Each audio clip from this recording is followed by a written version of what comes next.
Anita Vangalapudi, Minister of Home Affairs and Disaster Management, will present the general budget for 2026-2027. ధన్యవాదాలు అధ్యక్ష. గౌరవనీయుల అధ్యక్ష, గౌరవ ముఖ్యమంత్రి గారికి, గౌరవ ఉప ముఖ్యమంత్రి గారికి, అదేవిధంగా గౌరవ సభ్యులందరికీ కూడా పేరు పేరు నమస్కారాలు తెలియజేసుకుంటూ 2026-27 ఆర్థిక సంవత్సరానికి బడ్జెట్ ప్రతిపాదనల్ని ఈ గౌరవ సభ ఆమోదం కోసం ప్రవేశపెడుతున్నాను. ఈ బడ్జెట్ ఒట్టి జమా ఖర్చుల లెక్క మాత్రమే కాదు, 5 కోట్ల ప్రజల ఆశలు ఆకాంక్షలు నెరవేర్చేందుకు ఉద్దేశించిన రోడ్ మ్యాప్ ఇది.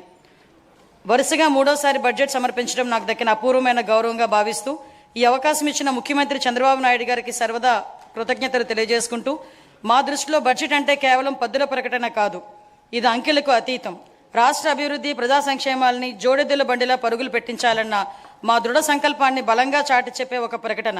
ఈ బడ్జెట్ సాగునీటి కోసం ఎదురుచూసే రాయలసీమ రైతుల కలల్ని సాకారం చేసేది, అవకాశం కోసం ఎదురు చూస్తున్న శ్రీకాకుళం జిల్లాలోని యువ పట్టభద్రులకు గుండె నిబ్బరాన్నిచ్చేది, భవిష్యత్తుపై కొండంత ఆశతో కుటుంబాన్ని నడిపిస్తున్న నెల్లూరు జిల్లాలోని గృహిణికి భరోసానిచ్చేది, కోస్తాంధ్రలోని మహిళా పారిశ్రామికవేత్తల్లో స్ఫూర్తిని నింపేది.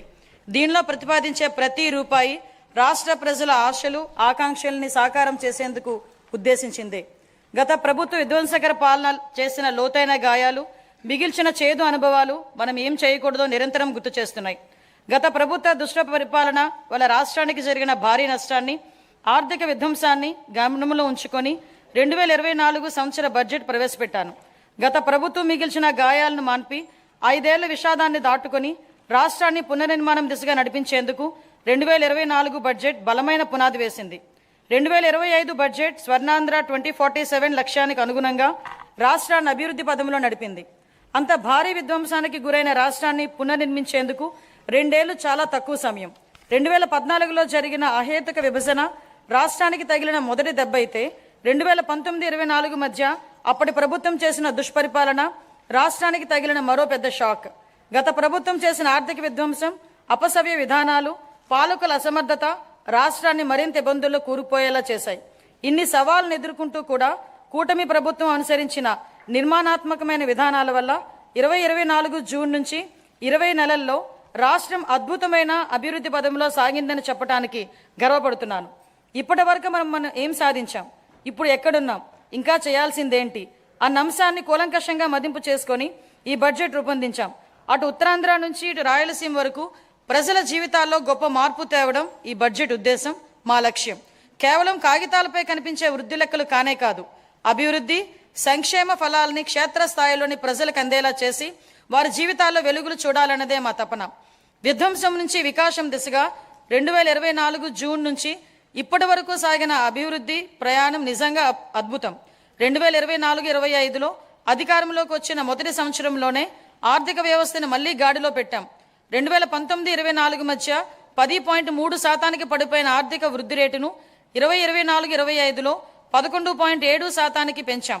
2025-26లో ఎదురైన అనేక భౌగోళిక ఆర్థిక అనిశ్చితులు సృష్టించిన ప్రతికూల ప్రభావాల వల్ల ప్రపంచ ఆర్థిక వ్యవస్థ ఆటుపోట్లు ఎదుర్కొంది. కానీ భారత్ మాత్రం స్థిరంగా నిలబడింది. జమ్మూ కాశ్మీర్లో అమాయకులైన పర్యాటకుల్ని పొట్టన పెట్టుకున్న ఉగ్రవాద మూకలకు ఆపరేషన్ సింధూర్తో భారత ప్రభుత్వం గట్టి జవాబునిచ్చింది. ఉగ్రవాదం, భౌగోళిక రాజకీయ అనిశ్చితులు, శుంకాల యుద్ధంతో తలెత్తిన ఉద్రిక్తతలను భారత్ చలించిందని ప్రధాని నరేంద్ర మోడీ నాయకత్వం ప్రపంచానికి బలమైన సందేశం ఇచ్చింది. భారతదేశానికి లభించిన గొప్ప వరం మోదీ నాయకత్వం. ఆయన నాయకత్వం భారత్ను శక్తివంతంగా తీర్చిదిద్దింది, ఆత్మవిశ్వాసంతో తలెత్తుకు నిలిచేలా చేసింది. ఆయన ఈ రోజు భారత్ను ప్రపంచ వేదికపై సగర్వంగా తలెత్తుకునేలా చేశారు. కాబట్టే యావత్ జాతి మోదీ నాయకత్వానికి అండగా నిలబడింది. బులంద్ భారత్కి బులంద్ పెహచాన్ హై మోడీ. భారత్ ఎట్టి పరిస్థితుల్లో తన ప్రయోజనాల విషయంలో రాజీ పడబోదని ప్రపంచానికి అర్థమైంది. ప్రపంచంలో అనేక అస్థిర పరిస్థితులు ఉన్నప్పటికీ ప్రధాని నరేంద్ర మోడీ నాయకత్వంలో భారత్ 8% వృద్ధి రేటు సాధించి సత్తా చాటింది. భారతదేశంతో పాటు ఆంధ్రప్రదేశ్ కూడా ప్రపంచ వేదికపై వెలుగులీనుతుంది. విశాఖపట్నంలో ఏఐ డేటా సెంటర్ ఏర్పాటు చేయాలన్న గ్లోబల్ ఐటీ దిగ్గజం గూగుల్ నిర్ణయం ఒక్కసారిగా ప్రపంచ దేశాలన్నీ ఆంధ్రప్రదేశ్ వైపు తలెత్తేలా చూసేలా చేశాయి. దాన్ని బాహుబలి ఒప్పందంగా పేర్కొనవచ్చు.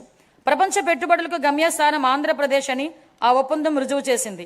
గౌరవ ముఖ్యమంత్రి చంద్రబాబు నాయుడు గారి సమర్థ నాయకత్వం మరియు యువ నాయకుడు గౌరవ మంత్రివర్యులు శ్రీ నారా లోకేష్ గారి విశేష కృషి వలన ఇది సాధ్యపడింది.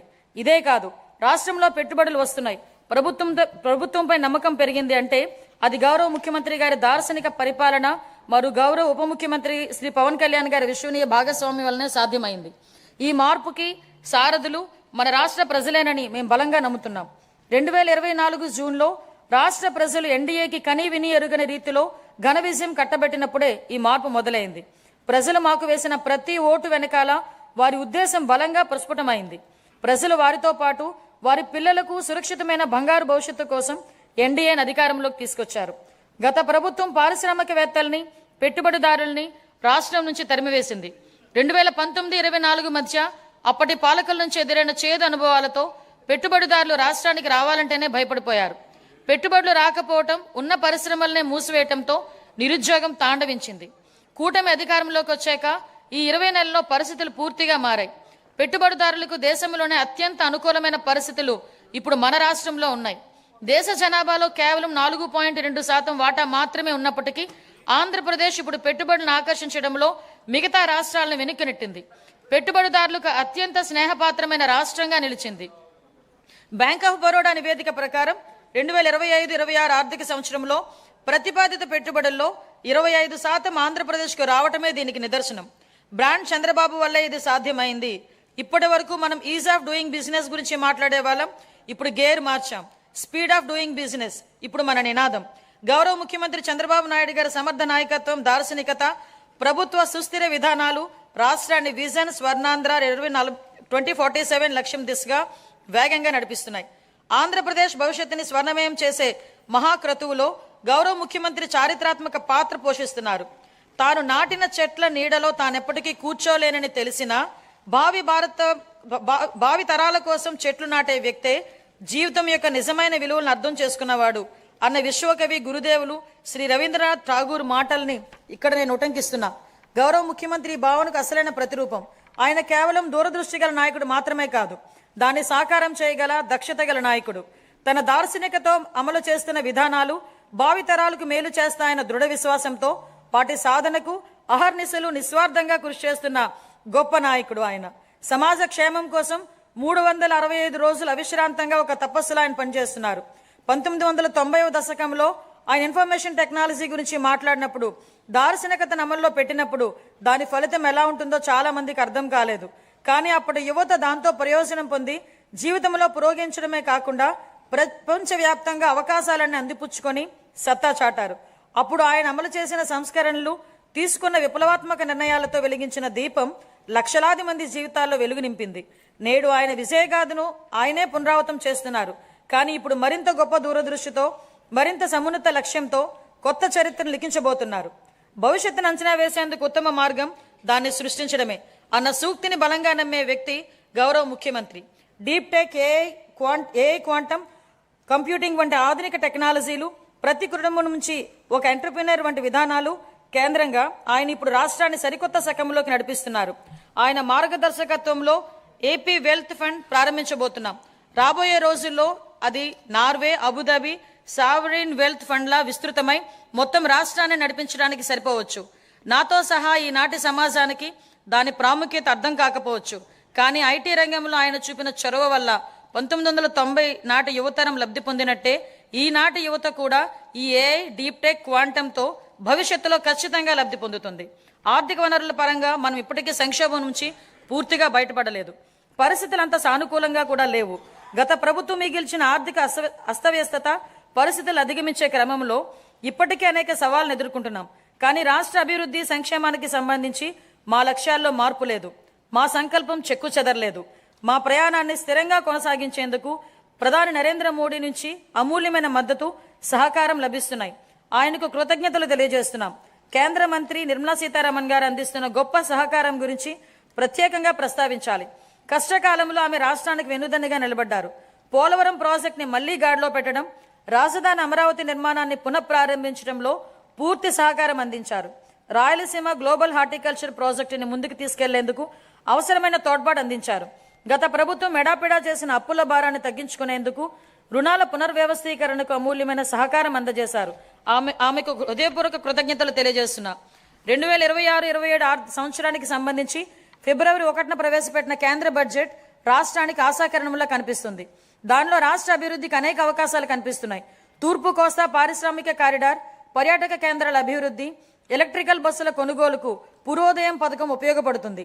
రాయలసీమ గ్లోబల్ హార్టికల్చర్ హబ్గా కూడా వేగంగా రూపుదిద్దుకుంటుంది. కేంద్ర బడ్జెట్లో కొత్తగా ప్రకటించిన rare earth corridors, data centres, ప్రాంతీయ medical hub, national institute of pharmaceutical education and research, seaplane manufacturing, container manufacturing, ప్రతి జిల్లాలో బాలికల హాస్టళ్లు వంటి అంశాల నుంచి రాష్ట్రానికి గరిష్ట ప్రయోజనాలు పొందేందుకు అవకాశం ఉంది. ప్రపంచవ్యాప్తంగా ఇప్పుడు ప్రభుత్వ రంగ ప్రాజెక్టుల్ని పీపీపీ ఛాలెంజ్ విధానాల్లో చేపట్టే ట్రెండ్ నడిపిస్తోంది. ఇది ప్రభుత్వ రంగ సంస్థల నైపుణ్యాలను, సామర్థ్యాలను పెంచేందుకు దోహదం చేస్తుంది. పీపీపీ విధానంలో ప్రైవేట్ రంగానికి ఉన్న అనుభవంతో ప్రభుత్వ ప్రాజెక్టులను మరింత మెరుగ్గా అమలు చేయగలం. ప్రాజెక్టులని వ్యయాలను నిర్ణయించడంలో పారదర్శకతకు, పోటీతత్వానికి పెంచేందుకు ఛాలెంజ్ విధానం దోహదం చేస్తుంది. కేంద్ర ప్రభుత్వం బడ్జెట్లో చాలా ప్రాజెక్టులని ఛాలెంజ్ విధానంలో ప్రకటించడంతో ఆంధ్రప్రదేశ్కు కొత్త అవకాశాలకు ద్వారాలు తెరిచినట్టయింది. ఛాలెంజ్ మోడల్లో ప్రాజెక్టులు చేపట్టేందుకు రాష్ట్రం పూర్తిగా సంసిద్ధంగా ఉంది. ఇతర రాష్ట్రాల్లో పోటీపడి chemical park, mega textile park, city economic regions, university township వంటి ప్రాజెక్టులు సాధించుకోగలమన్న విశ్వాసం మాకుంది. సిటీ ఎకనామిక్ రీజియన్స్ ప్రాజెక్టులో పోటీ పడేందుకు విశాఖపట్నం ఎకనామిక్ రీజియన్ ప్లాన్ ఇప్పటికే సిద్ధం చేశాం. విజన్ స్వర్ణాంధ్ర 2047 అమలుకి, ప్రాంతీయ ఆకాంక్షలు నెరవేర్చేందుకు, సమ్మిళిత అభివృద్ధి సాధించేందుకు మా ప్రభుత్వం ప్రాంతీయ అభివృద్ధి విధానాన్ని అనుసరిస్తోంది. విశాఖపట్నం, అమరావతి, తిరుపతి రీజియన్లను రాష్ట్రానికి కీలకమైన గ్రోత్ ఇంజిన్లుగా గుర్తించింది. నీతి ఆయోగ్తో కలిసి విశాఖపట్నం ఎకనామిక్ రీజియన్ కి ఎకనామిక్ మాస్టర్ ప్లాన్ తయారు చేశాం. శ్రీకాకుళం, పార్వతీపురం, మన్యం, విజయనగరం, విశాఖపట్నం, అల్లూరు సీతారామరాజు, అనకాపల్లి, పోలవరం, కాకినాడ, తూర్పుగోదావరి, డాక్టర్ బిఆర్ అంబేద్కర్ కోనసీమ జిల్లాలు దీని పరిధిలోకి వస్తాయి. దీనిలో మొత్తం 7 గ్రోత్ డ్రైవర్లు ఉన్నాయి. మ్యానుఫ్యాక్చరింగ్, సర్వీసెస్, మౌలిక వసతులు, పట్టణీకరణ, వ్యవసాయ రంగాల్లో 41 హై ఇంపాక్ట్ ప్రాజెక్టులు ఏర్పాటవుతాయి. వాటికి అవసరమైన నిధుల్ని కేంద్ర ప్రభుత్వం, ప్రైవేట్ రంగాల నుంచి సమకూర్చుకుంటాం. మెట్రో రైల్ ప్రాజెక్టులు సహా వీఆర్కి సంబంధించిన సుమారు 28,000 కోట్ల రూపాయలతో ప్రాజెక్టుల ప్రతిపాదనలు సమర్పిస్తున్నాం. వీఆర్ తరహాలోనే ఎన్టీఆర్, కృష్ణా, ఏలూరు, గుంటూరు, పశ్చిమ గోదావరి, ప్రకాశం, పల్నాడు, బాపట్ల, మార్కాపురం జిల్లాలతో అమరావతి ఎకనామిక్ రీజియన్ అభివృద్ధి చేస్తాం. ఈ ప్రాంత సమగ్ర అభివృద్ధికి దోహదం చేసే వనరులు, గ్రోత్ ఇంజన్లు, బలాల్ని గుర్తించేందుకు శాస్త్రీయ పద్ధతిలో సామాజిక, ఆర్థిక అధ్యయనం నిర్వహిస్తాం. సూక్ష్మ సేద్యం ప్రాధాన్యతను గుర్తించి 1990లోనే ఆ కాన్సెప్ట్ని దేశానికి తీసుకొచ్చిన మొదటి ముఖ్యమంత్రి గౌరవ చంద్రబాబు నాయుడు గారు. ఇప్పుడు ఆయన రాయలసీమ రీజియన్ని గ్లోబల్ హార్టికల్చర్ హబ్గా మార్చి అక్కడి రైతుల జీవితాల్లో సమూల మార్పులు తెచ్చేందుకు కంకణం కట్టుకున్నారు. రాయలసీమ ఇంటిగ్రేటెడ్ డెవలప్మెంట్ ప్లాన్ని సిద్ధం చేయించారు. దానిలో భాగంగా 2030 నాటికి ఉద్యాన పంటల విస్తీర్ణాన్ని 8.41 లక్షల హెక్టార్ల నుంచి 14.41 లక్షల హెక్టార్లకు పెంచబోతున్నాం. సాగునీరు, సూక్ష్మ సేద్యం ప్రాజెక్టుల ద్వారా నీటి ఎద్దడి అనేది లేకుండా చేస్తాం. ప్రపంచ మార్కెట్లతో అనుసంధానానికి రోడ్లు కనెక్టివిటీ పెంచుతాం. అనంతపురం, అన్నమయ్య, చిత్తూరు, కర్నూలు, నంద్యాల, ప్రకాశం, మార్కాపూర్, శ్రీ సత్యసాయి, తిరుపతి, వైఎస్ఆర్ కడప జిల్లాలోని 303 మండలాల పరిధిలో 200కి పైగా క్లస్టర్లను ఏర్పాటు చేస్తాం. Product perfection, forward and backward integration మొత్తం వాల్యూ చైన్లో ప్రపంచవ్యాప్తంగా ఉన్న అత్యుత్తమ విధానాలను అమలు చేయడం వంటివి ప్రణాళికలో భాగం. ఈ ప్రాజెక్టు వల్ల ఉత్పాదక గణనీయంగా పెరుగుతుంది. ఉద్యాన ఉత్పత్తులకు మంచి ధర లభిస్తుంది. లక్షల మంది రైతులకు లబ్ధి చేకూరుతుంది. వ్యవసాయేతర రంగాల్లో ప్రత్యక్షంగా 9 లక్షల ఉద్యోగాలు లభిస్తాయి. రాయలసీమపై వెనుకబడిన ప్రాంతం అన్న ముద్ర తొలగిపోతుంది. ఇకపై రాయలసీమ పేరు చెబితే మిగులు అన్న మాట తప్ప కొరత అన్న మాట వినబడదు. ఈ ప్రాజెక్టుకి సంబంధించి 30,000 కోట్ల రూపాయలతో ప్రతిపాదనలు సమర్పిస్తున్నాం. అప్పుల గురించి మాట్లాడుతున్న ప్రతిపక్ష మిత్రులకు ఒక విషయం గుర్తు చేయదలుచుకున్నాను. మాకు 9.74 లక్షల కోట్ల రూపాయల అప్పులు మిగిల్చి వెళ్ళింది మీ ప్రభుత్వమే. మీరు చేసిన అప్పులు తీర్చడానికి మేము మళ్ళీ అప్పులు చేయాల్సిన పరిస్థితి తలెత్తింది. ఈ రోజు మేము అప్పుగా తెస్తున్న ప్రతి రూపాయి ఉత్పాదక వ్యయంలోకే వెళ్తుంది. అది రైతులు, మహిళలు, విద్యార్థులు, వృద్ధుల చేతుల్లోకి వెళుతుంది. గత ప్రభుత్వ నిర్వాహకాల వల్ల సకాలంలో జీతాలు కూడా వెళ్ళని దుస్థితి నుంచి ఇప్పుడు మా ప్రభుత్వం సమర్థ పాలనా విధానాలతో ఆర్థిక సుస్థిరత దిశగా అడుగులు వేస్తుంది. ఖర్చులు తగ్గించుకొని, వనరులు పెంచుకొని ఆర్థిక స్థిరత్వం దిశగా ప్రయాణిస్తుంది. సంక్షోభంలో ఉన్న రాష్ట్రాన్ని ఆకాంక్షల సాకారం దిశగా నడిపిస్తున్నాం. మా అభివృద్ధి వ్యూహంలో అత్యంత కీలకమైన సాగునీటి రంగానికి బడ్జెట్ అధిక ప్రాధాన్యతనిస్తుంది. మనం నిల్వ చేసే ప్రతి నీటి బొట్టు, పునరుద్ధరించే ప్రతి కాలువ, సాగునీరు అందించే ప్రతి ఎకరం ప్రజల జీవితాల్ని మారుస్తాయని బలంగా విశ్వసించే ప్రభుత్వం మాది. వాతావరణ మార్పులు, వర్షపాతంలో అనూహ్యమైన హెచ్చుతగ్గులు వంటివి ఋతుపవనాలపై పూర్తిగా భరోసాగా ఉండలేని పరిస్థితులు కల్పిస్తున్నాయి. అందుకే నీటి నిల్వ, సమర్థ పంపిణీపై ఎక్కువ దృష్టి పెట్టాం. కేవలం ప్రాజెక్టులు కడితే సరిపోదు. భవిష్యత్తు తరాలకు దీర్ఘకాలిక నీటి భద్రతను కల్పించేలా మన విధానాలు ఉండాలన్నది మా లక్ష్యం. గత ప్రభుత్వం ప్రజల నిజమైన అవసరాలను అర్థం చేసుకోలేదు. బిల్లులు చెల్లించకపోవటం, అధ్వాన నిర్వహణ వల్ల సాగునీటి ప్రాజెక్టులు ఎక్కడొక్కడే నిలిచిపోయాయి. రాయలసీమ, ఉత్తరాంధ్ర ప్రాంతాలు సాగునీటి ప్రాజెక్టుల కోసం ఆశగా ఎదురు చూస్తూనే ఉన్నాయి. గత ప్రభుత్వం ప్రాజెక్టుల రొటీన్ నిర్వహణ, డ్యాంల భద్రతను కూడా గాలికి వదిలేసింది. అన్నమయ్య డ్యాం కొట్టుకుపోవడం వల్ల జరిగిన విధ్వంసాన్ని, ప్రాణ నష్టాన్ని ఎలా మర్చిపోగలం? గత ప్రభుత్వ నిర్లక్ష్యం వల్లే పోలవరం డ్యాం డయాఫ్రమ్ వాల్ కొట్టుకుపోయింది. జలవనరులు కరువు రహిత రాష్ట్రంగా ఆంధ్రప్రదేశ్. ప్రతి నీటి చుక్క నిల్వ చేయుట, ప్రతి కాలువ పునరుద్ధరించుట, ప్రతి ఎకరా స్థిరీకరించుట ద్వారా ప్రజల జీవితాల్లో సమూల మార్పులు తీసుకురావచ్చని గుర్తించి ప్రస్తుత బడ్జెట్లో నీటిపారుదలను ఆర్థిక వృద్ధి కొరకు ఒక వ్యూహంగా గుర్తించడమైనది. వాతావరణ మార్పులు మరియు అనిశ్చిత వర్షపాత నేపథ్యంలో కేవలం వర్షాధారంపై ఆధారపడటం సాధ్యం కాదు. నిల్వ సామర్థ్యం పెంపొందించడం మరియు సమర్థవంతమైన పంపిణీ వ్యవస్థలను బలోపేతం చేయడం ద్వారా స్థిరత్వాన్ని సాధించాల్సిన అవసరం ఉంది. మా సాగునీటి విధానం కేవలం ప్రాజెక్టుల నిర్మాణానికే పరిమితం కాదు. ఇది భవిష్యత్ తరాలకు దీర్ఘకాలిక జలభద్రతను కలిగించే దిశగా రూపుదిద్దుకుంది. దురదృష్టవశాత్తు గత ప్రభుత్వం రైతుల నిజమైన అవసరాలను సరిగా గ్రహించలేదు. కాంట్రాక్టర్ల బిల్లులు కూడా నిర్వహణ మరియు పనుల నిర్లక్ష్యం చేయటం వల్ల అనేక సాగునీటి ప్రాజెక్టులు నిలిచిపోయాయి. ఫలితంగా రాయలసీమ మరియు ఉత్తరాంధ్ర జిల్లాల రైతులు స్థిరీకరించిన ఆయకట్టుకు దూరమైపోయారు. సాధారణ నిర్వహణ, ఆస్తుల సంరక్షణ, ఆనకట్టల భద్రత వంటి అంశాలు కూడా పక్కన పెట్టబడ్డాయి. అన్నమయ్య ఆనకట్ట విరగటం మరియు పోలవరం ప్రాజెక్ట్ డయాఫ్రమ్ గోడకు జరిగిన నష్టం కారణంగా జరిగిన కల్లోలం మనం మరువలేనిది. అది గత ప్రభుత్వ నిర్లక్ష్యానికి స్పష్టమైన నిదర్శనాలు. సంకల్పం ఉన్న చోట సాధనకు మార్గం ఉంటుంది. 2 తెలుగు రాష్ట్రాల సాగునీటి వ్యవస్థలపై సమగ్ర అవగాహన కలిగిన గౌరవ ముఖ్యమంత్రి గారు మన రాష్ట్రానికి లభించడం మన అదృష్టం. పట్టిసీమ వంటి పథకాలను ఆయన సక్రమంగా ప్రణాళిక చేసి అమలు చేయడం ద్వారా రాష్ట్రంలో పలు ప్రాంతాలకు జలభద్రతను కల్పించారు. అదేవిధంగా హెచ్ఎన్ఎస్ఎస్ ప్రాజెక్టును కేవలం 100 రోజుల్లో ప్రారంభించి వేగంగా పూర్తి చేసి రైతులకు నీరు అందించేలా చేయటం ఆయన సంకల్ప బలం కీలక పాత్ర పోషించింది. ఏవిఆర్ హంద్రీనీవా ద్వారా తొలిసారిగా సుమారు 45 టీఎంసీల కృష్ణా జలాలను విజయవంతంగా ఎత్తిపోతల చేసి రాయలసీమలో నీటి లభ్యతను గణనీయంగా మెరుగుపరిచాం.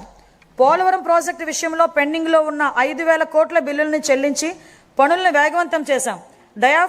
డయాఫ్రమ్ గోడ నిర్మాణం ఇప్పటికే 91% పూర్తయింది. మొత్తం ప్రాజెక్టు పురోగతి 60% దాటింది.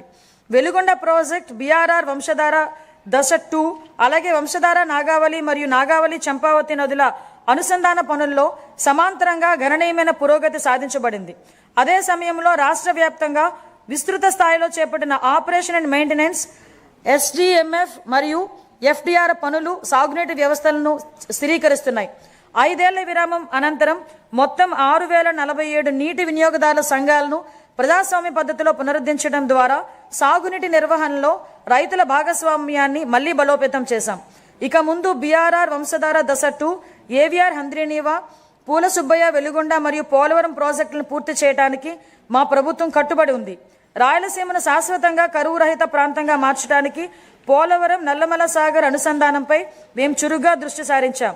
రాయలసీమను గ్లోబల్ హార్టికల్చర్ హబ్, ప్రపంచ స్థాయి ఉద్యానవన కేంద్రంగా తీర్చిదిద్దే ప్రణాళికలో సాగునీటి సరఫరా ఒక కీలకమైన భాగం.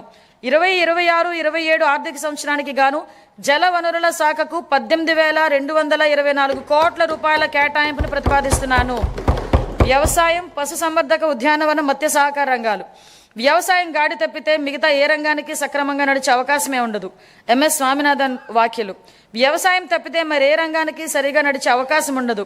స్వామినాథన్ గారు అన్న మరో మాట. రైతులే సమాజానికి మూల స్తంభాలు. వారు పండించే ఆహారమే ప్రతి కుటుంబానికి మూలాధారం. అందువల్ల రైతుల సంక్షేమమే మా ప్రభుత్వానికి అత్యంత ప్రాధాన్యం. అన్నదాత సుఖీభవ, పిఎం కిసాన్ పథకం ద్వారా 2025-26 ఆర్థిక సంవత్సరంలో 46.86 లక్షల రైతుల కుటుంబాలకు 20,000 రూపాయల చొప్పున పెంచిన ఆర్థిక సహాయాన్ని అందిస్తూ మొత్తం 6,660 కోట్లను విడుదల చేశాము. కొత్తగా అమలు చేసిన GST 2.0 సంస్కరణల ద్వారా వ్యవసాయ మరియు అనుబంధ రంగాలకు సంబంధించిన ఉత్పత్తులు మరియు పరికరాలు, ట్రాక్టర్లపై పన్నుభారం గణనీయంగా తగ్గించబడింది. దీనివల్ల రైతులకు ప్రత్యక్షంగా లాభం చేకూరింది. పశు సంపదకు పొంచి ఉన్న ఆరోగ్యపరమైన ప్రమాదాలను తగ్గించే దిశగా పశు బీమా పథకం అమలుకు మేము నిరంతరం ప్రాధాన్యత ఇస్తున్నాం. పశు వైద్య సేవలను మరింత బలోపేతం చేయడానికి కొత్త పశు వైద్య భవనాల నిర్మాణానికి 20 కోట్లను కేటాయిస్తూ మౌలిక వసతులను విస్తరిస్తున్నాం. అలాగే గత బడ్జెట్లో ప్రత్యేకంగా ప్రస్తావించకపోయినా మా ప్రభుత్వ సంకల్పం ఎంత స్పష్టమో దానికి నిదర్శనం మత్స్యకార సేవల పథకం అమలు. ఈ పథకం ద్వారా ఆర్థిక సహాయాన్ని 10,000 నుంచి 20,000కు పెంచాము. దీని ద్వారా 1.2 లక్షల మత్స్యకార కుటుంబాలు లాభం పొందుతున్నాయి. ధరల స్థిరీకరణ నిధి. గత ప్రభుత్వం ధరల స్థిరీకరణ నిధికి భారీగా కేటాయింపులు చేసినప్పటికీ వాటిని సమర్థవంతంగా వినియోగించలేదు. 2019-24 మధ్య కాలంలో ధరల స్థిరీకరణ నిధికి 7,500 కోట్లను బడ్జెట్లో కేటాయించినప్పటికీ 5 ఏళ్ల కాలంలో కేవలం 880 కోట్ల రూపాయలు మాత్రమే ఖర్చు చేశారు. అవసరమైన సందర్భాల్లో ప్రభుత్వం ఎంత వేగంగా స్పందించాలనే దానికి మా ప్రభుత్వం ఉదాహరణగా నిలిచింది. ధరల స్థిరీకరణ నిధికి 300 కోట్లను మాత్రమే కేటాయించినప్పటికీ ఒక్క సంవత్సరంలోనే 1,200 కోట్లకు పైగా ఖర్చు చేసి రైతులకు ఉపశమనం కల్పించాం. తోటపూరి మామిడి రైతులు, ఉల్లి రైతులు, కోకో గింజల సాగుదారులు, పొగాకు రైతులు తదితరులకు మద్దతు అందించాం. 2026-27 ఆర్థిక సంవత్సరానికి గాను ధరల స్థిరీకరణ నిధికి 500 కోట్ల రూపాయల కేటాయింపును ప్రతిపాదిస్తున్నాం. సహకార రంగం. పదవీ బాధ్యతలు స్వీకరించినప్పటి నుండి సహకార రంగాన్ని పునరుద్ధరించేందుకు మా ప్రభుత్వం కట్టుబడి పనిచేస్తుంది. ఆప్కాబ్, DCCBలు, PACSలతో కూడిన 3 అంచెల సహకార వ్యవస్థను బలోపేతం చేయడం ద్వారా గ్రామీణ ఆర్థిక వ్యవస్థకు మరింత బలం చేకూర్చాం. 2025-26 ఆర్థిక సంవత్సరంలో 53.2 లక్షల సభ్యులకు సేవలు అందిస్తూ 7,600 కోట్లకు పైగా వ్యవసాయ రుణాలను మంజూరు చేశాయి. ముఖ్యమైన సాధనగా మొత్తం 2,021 ప్యాకులను డిజిటలైజ్ చేయగా వాటిలో 2,017 సంఘాలు ఈప్యాక్గా కార్యక్రమాలు నిర్వహిస్తున్నాయి. దీనివల్ల సేవలు అందించడంలో ఆలస్యం గణనీయంగా తగ్గి పారదర్శకత పెరిగింది. 2026-27 ఆర్థిక సంవత్సరానికి గాను వ్యవసాయ మరియు అనుబంధ రంగాలకు 13,598 కోట్ల రూపాయలు కేటాయింపును ప్రతిపాదిస్తున్నాను. వ్యవసాయ బడ్జెట్ను సమర్పించే సందర్భంగా ఇందుకు సంబంధించిన వివరాలు నా సహచర మంత్రి గారు సభకు సమగ్రంగా తెలియజేస్తారు. పాఠశాల విద్య, ఉన్నత విద్య, నైపుణ్యాభివృద్ధి, ఉపాధి మరియు శిక్షణ. విద్యను ఉద్దేశించే నెల్సన్ మండేలా గారి మాటల్లో ప్రపంచాన్ని మార్చడానికి మీరు ఉపయోగించగల అత్యంత శక్తివంతమైన ఆయుధం విద్య. విద్య అనేది కేవలం భవనాలు, పాఠ్య ప్రణాళికలు లేదా పరీక్షలకే పరిమితం కాదు. తన బిడ్డ మంచి భవిష్యత్తును సాధిస్తాడనే నమ్మకంతో ఉన్న తల్లి కళ్ళల్లో కనిపించే ఆశే విద్య. గ్రామీణ ప్రాంతానికి చెందిన ఒక విద్యార్థి వైద్యుడు, ఇంజనీరు, ఉపాధ్యాయుడు లేదా ఒక సివిల్ సర్వెంట్ కావాలని కలలు కనే సంకల్పమే విద్య. మా ప్రభుత్వం విద్యను కేవలం పరిపాలనా బాధ్యతగా కాకుండా ఒక నైతిక కట్టుబాటుగా పరిగణిస్తుంది. మా దృష్టిలో పాఠశాలలు నిర్మించడం అంటే భవిష్యత్తును నిర్మించడం. శ్రీ నారా లోకేష్ గారి నాయకత్వంలో మన రాష్ట్రంలో విద్యా దృక్పథం లక్ష్య సాధన దిశగా దృష్టి సారిస్తోంది. పిల్లలు గ్లోబల్ స్థాయిలో పోటీ పడగల నైపుణ్యాలతో సిద్ధమవుతున్నారు. 2019-24 మధ్య కాలంలో ప్రభుత్వ విద్యా వ్యవస్థ తీవ్రమైన విద్యా మరియు సంస్థాగత వెనుకబాటుకు గురైంది. సమగ్ర ప్రణాళిక లేకుండా చేపట్టిన సంస్కరణలు గందరగోళాన్ని సృష్టించాయి. తొందరపాటు నిర్ణయంతో 1000 పాఠశాలను CBSE విధానానికి మార్చడం వల్ల సుమారు 90% విద్యార్థులు ఉత్తీర్ణత కాలేకపోయారు. ఉపాధ్యాయుల సన్నద్ధత లేకపోవడం టోఫెల్ కార్యక్రమం విఫలమైంది. అమలు సాధ్యాసాధ్యాలు పరిగణలోకి తీసుకోకుండా ప్రతిపాదించిన IB పాఠ్య ప్రణాళికపై ప్రజాధనం వృధా అయింది. నాడు నేడు కార్యక్రమంలో పరిపాలనా వైఫల్యం కారణంగా 7,876 కోట్ల విలువైన మౌలిక సదుపాయాల పనులు అసంపూర్తిగా మిగిలిపోయాయి. జూన్ 2024 నుంచి మా ప్రభుత్వం విద్యారంగంలో సమగ్ర ఫలితాలపై దృష్టి కేంద్రీకరించిన సంస్కరణలు ప్రారంభించింది. తల్లికి వందనం, మనబడి మన భవిష్యత్, డొక్కా సీతమ్మ మధ్యాహ్న భోజన పథకం, పారిశుద్ధ్యము మరియు నిర్వహణ నిధులు, పాఠ్య ప్రణాళిక మార్పులు, డిజిటల్ లెర్నింగ్, ఉపాధ్యాయుల సామర్థ్య వృద్ధి, పరిపాలన పునర్వ్యవస్థీకరణ వంటి ప్రధాన కార్యక్రమాల ద్వారా అభ్యసన సామర్థ్యాలను, ఫలితాలను మరియు గ్లోబల్ పోటీతత్వాన్ని మెరుగుపరచడంపై దృష్టి సారించాం. లెర్నింగ్ ఎక్సలెన్స్ ఇన్ ఆంధ్రప్రదేశ్ కింద KG to PG విద్యా సంస్కరణ నమూనాను ప్రారంభించాం. సూపర్ 6 కార్యక్రమంలో భాగంగా 2025-26లో ప్రవేశపెట్టిన తల్లికి వందనం పథకం కింద ప్రతి విద్యార్థికి సంవత్సరానికి 15,000 రూపాయల చొప్పున అందజేసి 67.27 లక్షల మంది విద్యార్థులకు లాభం చేకూర్చాం. పరిపాలన పారదర్శకతను, మెగా పేరెంట్ టీచర్ సమావేశాలు, పాఠశాల స్టార్ రేటింగ్ వ్యవస్థ, సమాజ భాగస్వామ్యం ద్వారా బలోపేతం చేశాం. అనేక సంవత్సరాలుగా వేలాది ఉపాధ్యాయ పోస్టులు ఖాళీగా ఉండేవి. మెగా డిఎస్సి 2025 ద్వారా నోటిఫై చేసిన 16,347 పోస్టుల్లో 15,941 ఉపాధ్యాయుల పోస్టులు విజయవంతంగా భర్తీ చేశాం. ఉపాధి, గౌరవం మరియు అవకాశాలు సృష్టించినప్పుడే వృద్ధికి అర్థం ఉంటుంది. భవిష్యత్ ఉపాధి అవసరాలకు అనుగుణంగా సమగ్ర నైపుణ్యాభివృద్ధి వ్యవస్థను రూపొందిస్తున్నాం. విద్యా పరిశ్రమలు మరియు అభివృద్ధి చెందుతున్న సాంకేతిక రంగాల మధ్య సమన్వయంపై దృష్టి సారిస్తున్నాం. ప్రత్యక్ష అనుభవాన్ని కల్పించేందుకు అన్ని ప్రభుత్వ ఐటీఐలు 167 పరిశ్రమ భాగస్వామ్యులతో అవగాహన ఒప్పందాలు కుదుర్చుకున్నాయి. ఈ ఆర్థిక సంవత్సరంలో 9,188 మంది శిక్షణార్థులు పరిశ్రమల్లో ప్రత్యక్ష శిక్షణ పొందగా ప్రభుత్వ ఐటీఐ విద్యార్థుల్లో 98% మంది నియామకాలు లేదా అప్రెంటిస్ అవకాశాలను పొందారు. 2026-27 ఆర్థిక సంవత్సరానికి నేను ఈ క్రింది విధంగా కేటాయింపులను ప్రతిపాదిస్తున్నాను.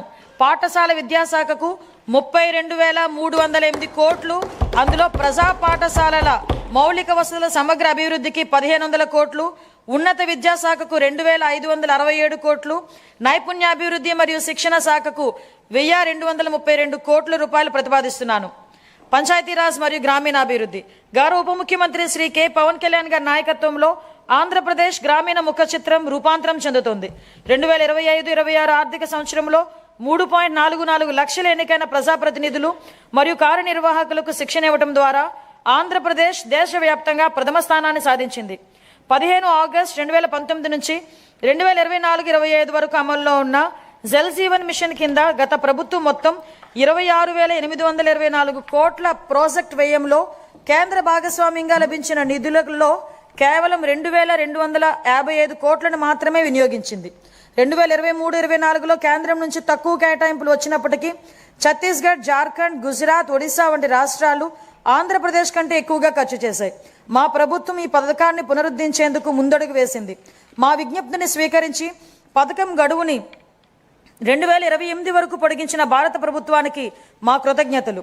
దీర్ఘకాలిక స్థిరత్వ సమస్యలను పరిష్కరించడంతో పాటు 100% కవరేజ్ సాధించేందుకు ఉపరితల జల ఆధారిత మల్టీ విలేజ్ స్కీమ్స్ ద్వారా ఈ కార్యక్రమాన్ని పునర్వ్యవస్థీకరించాం.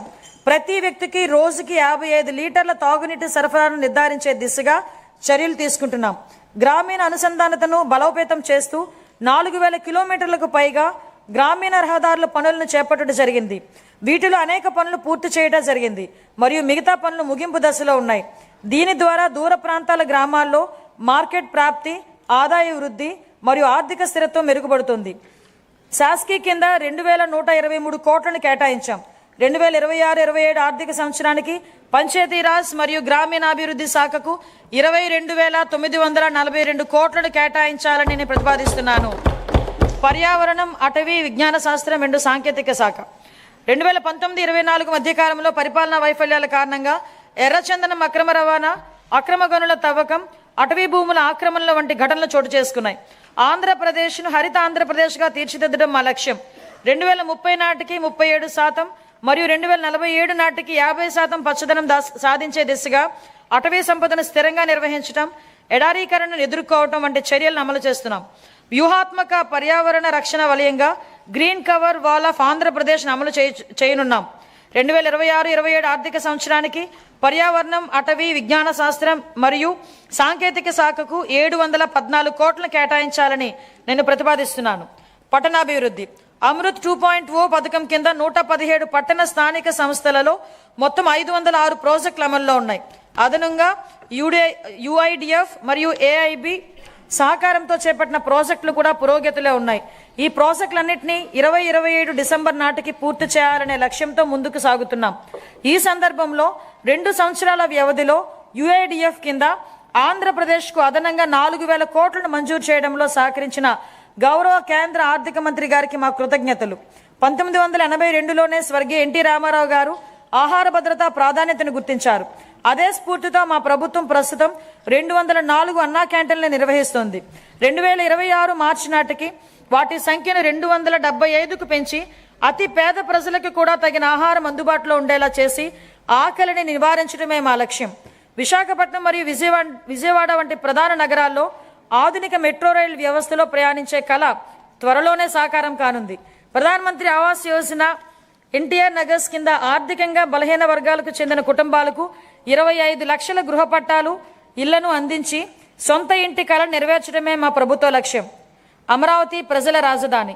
మా ప్రజల రాజధాని అమరావతి అభివృద్ధికి మద్దతు అందించిన గౌరవ ప్రధానమంత్రి శ్రీ నరేంద్ర మోడీ గారికి నా హృదయపూర్వక కృతజ్ఞతలు తెలియజేస్తూ ఆంధ్రప్రదేశ్ శాశ్వత రాజధానిగా అమరావతికి చట్టబద్ధ హోదా కల్పించే ప్రక్రియ ప్రారంభించినందుకు ఆయనకు ప్రత్యేకమైన ధన్యవాదాలు తెలియజేసుకుంటున్నాం.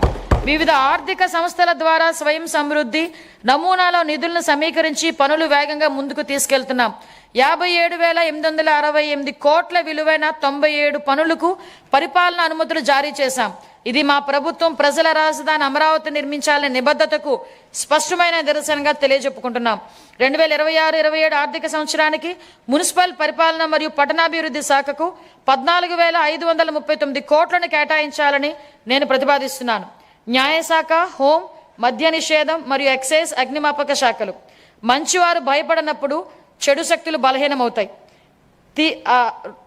తీవ్ర వాతావరణ పరిస్థితుల్లోనూ, పండుగల సమయంలోనూ, అత్యవసరాలు, విపత్తులు, ప్రజా కార్యక్రమాల సమయంలోనూ వ్యక్తిగత అవసరాలను పక్కన పెట్టి రాత్రింబగళ్ళు కర్తవ్యాన్ని నిర్వహించేది మన పోలీస్ దళమే.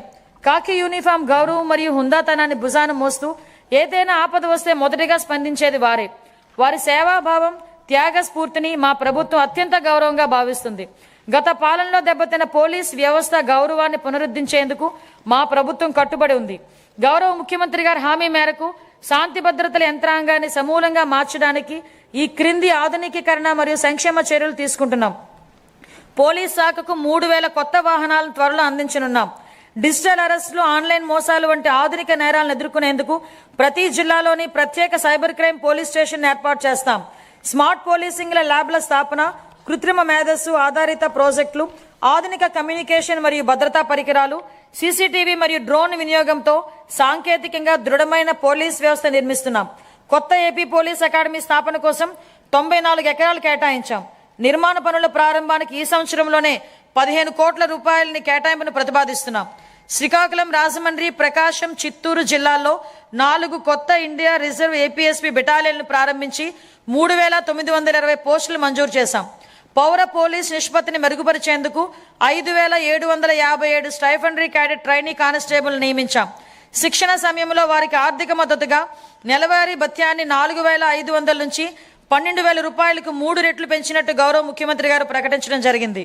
పోలీస్ సిబ్బందికి బకాయి ఉన్న టీఏడీఏలు, సెలవు సంబంధిత బకాయిలు, వైద్య రియంబర్స్మెంట్లు తదితర చెల్లింపుల కోసం దాదాపు 500 కోట్ల రూపాయలను విడుదల చేశాం.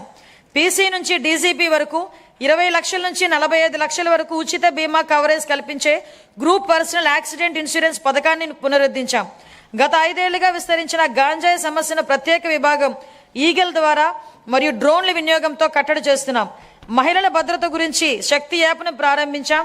దీని ద్వారా 7 నిమిషాల్లోనే స్పందన లభిస్తుంది మరియు వేధింపులకు పాల్పడే వారిపై కఠిన చర్యలు తీసుకుంటున్నాం. జిల్లా న్యాయ వ్యవస్థ కోసం కోర్టులు, భవనాలు మరియు నివాస గృహాల నిర్మాణాన్ని విస్తృతంగా చేపట్టాం. న్యాయ వ్యవస్థకు 349 కోట్ల రూపాయల విలువైన పనులను మంజూరు చేశాం. 2026-27లో తొలి దశలో 100 కొత్త కోర్టులను కూడా ఆమోదించాం. పునర్వ్యవస్థీకరించిన ఎక్సైజ్ విధానంతో మద్యం రంగంలో లీకేజీలను పూర్తిగా నివారించాం. అవినీతి లేకుండా ఆదాయం రాష్ట్ర ఖజానాకు సక్రమంగా చేరుతుంది. అగ్నిమాపక సేవల ఆధునీకరణలో భాగంగా 17 కొత్త అగ్నిమాపక కేంద్రాలను స్థాపిస్తున్నాం. స్పందన సమయాన్ని తగ్గించేందుకు అత్యాధునిక శోధన మరియు రక్షణ పరికరాలతో కూడిన అగ్నిమాపక వాహనాలను కొనుగోలు చేస్తాం. రాష్ట్ర శిక్షణా కేంద్రాన్ని మౌలిక సదుపాయాల అభివృద్ధి ద్వారా బలోపేతం చేస్తాం. 2026-27 ఆర్థిక సంవత్సరానికి హోంశాఖకు 9,165 కోట్లను కేటాయించాలని నేను ప్రతిపాదిస్తున్నాను. అదేవిధంగా మద్య నిషేధం మరియు ఎక్సైజ్ శాఖకు 500 కోట్లను కేటాయించాలని ప్రతిపాదిస్తున్నాం. మరియు మా ప్రభుత్వం తీసుకున్న కొన్ని ముఖ్యమైన చర్యలను ఈ సందర్భంగా ప్రస్తావించదలిచాను. ఆర్థిక శాఖ తీసుకున్న చర్యలు: రాష్ట్ర ఆర్థిక వ్యవస్థను జాగ్రత్తగా నిర్వహిస్తూ ఆర్థిక క్రమశిక్షణ పాటిస్తున్నామని కింద చర్యలు స్పష్టంగా చూపిస్తున్నాయి. గత ప్రభుత్వం అత్యధికంగా 12.3% వరకు ఉన్న వడ్డీ రేట్లపై అప్పులు తీసుకుంది. రాష్ట్ర ఆర్థిక భారాన్ని తగ్గించేందుకు అధిక వడ్డీ రుణాలను 9% లేదా అంతకంటే తక్కువకు తీసుకురావడానికి వడ్డీ రేట్ల తగ్గింపు, డెప్ట్ స్వాంపింగ్ వంటి చర్యలను చేపడుతున్నాం. ఇప్పటి వరకు 43,298 కోట్ల రుణాలకు వడ్డీని తగ్గించి సంవత్సరానికి 327 కోట్లు ఆదా చేశాం. అదనంగా మరో 1.2 లక్షల కోట్ల రుణాలపై మెరుగైన షరతులు పొందేందుకు చర్యలు కొనసాగిస్తున్నాం. దీని ద్వారా సంవత్సరానికి సుమారు 1,658 కోట్ల ఆదా కలుగుతుందని అంచనా. పంచాయతీలు మరియు మున్సిపాలిటీలను బలోపేతం చేయడానికి ఆర్థిక సంఘ గ్రాంట్ల కింద 3,797 కోట్లను విడుదల చేశాం. 12 జూన్ 2024 నాటికి పెండింగ్లో ఉన్న 24,811 కోట్ల బకాయిలను క్లియర్ చేశాం. సాగునీరు, రహదారులు మరియు ఇతర పనులకు 37,030 కోట్లను చెల్లించి ఆర్థిక కార్యకలాపాలను పునరుద్ధరించాం. 163 కేంద్ర ప్రాయోజిత పథకాలకు 18,701 కోట్లను విడుదల చేసి వాటిలో 85 పథకాలను పునరుద్ధరించాం. దీని ఫలితంగా కేంద్ర ప్రభుత్వ నిధుల విడుదల మరింత పెరిగింది. ఆంధ్రప్రదేశ్ వెల్త్ ఫండ్ను 100 కోట్ల సీడ్ కార్పస్తో ఏర్పాటు చేయాలని ప్రతిపాదిస్తున్నాం. దేశవ్యాప్తంగా ఉన్న అవకాశాలలో పెట్టుబడులు పెట్టేందుకు ప్రైవేట్ ఈక్విటీ పెట్టుబడిదారులను ఆహ్వానించి రాష్ట్రానికి సంపద సృష్టించే దిశగా ముందుకు కొనసాగుతున్నాం.